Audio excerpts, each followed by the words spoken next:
नमस्कार शेतकरी मित्रांनो, मी आदेश निर्मले. शेती आणि सरकारी योजना यूट्यूब चॅनलमध्ये आपलं स्वागत आहे. आज अतिशय महत्त्वाचा हवामान अंदाज घेऊन आलेलो आहे संपूर्ण महाराष्ट्रासाठी. कृपया हा व्हिडिओ शेवटपर्यंत नक्की पहा, जेणेकरून संपूर्ण माहिती तुम्हाला भेटेल.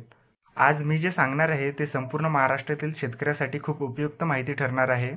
तर शेतकरी मित्रांनो, लक्ष द्या. 7, 8, 9 आणि 10 जून दरम्यान जोरदार पाऊस होणार आहे. हा पाऊस राज्यभरात पडणार आहे. पूर्व विदर्भ, पश्चिम विदर्भ, कोकण, उत्तर महाराष्ट्र, खानदेश, मराठवाडा, दक्षिण महाराष्ट्र या सर्व भागात पावसाची सुरुवात होणार आहे.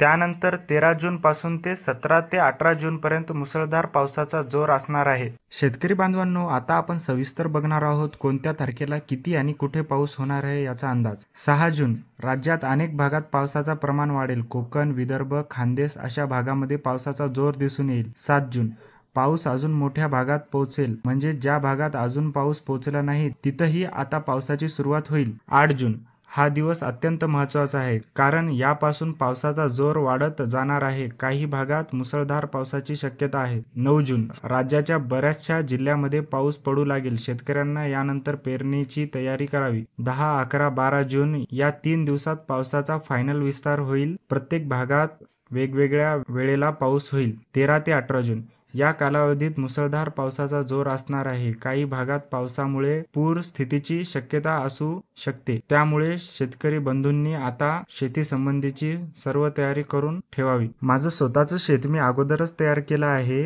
पाऊस पडून रार अंधाळ म्हणजे जमीन ओलसर आणि नरम झाली की लगेच पेरणी सुरू करणार आहे. ज्या शेतात आधीच ओल आहे, काही भागात आधी पाऊस पडलेला आहे, ते शेतकरी लगेच पेरणी करू शकतात. मात्र ज्यांची जमीन अजूनही कोरड्या आहे त्यांनी थोडी वाट पाहावी, कारण पावसाची योग्य ओल जमीन तयार करत नाही. तोपर्यंत पेरणी केली तर बियाणं खराब होण्याची शक्यता असते. तर शेतकरी मित्रांनो, हा हवामान अंदाज लक्षात ठेवा आणि त्यानुसार शेतीचं योग्य नियोजन करा. व्हिडिओ आवडला असेल तर लाईक करा, शेअर करा व अशा शेती आणि सरकारी योजना माहितीसाठी आपल्या चॅनलला सबस्क्राईब करा.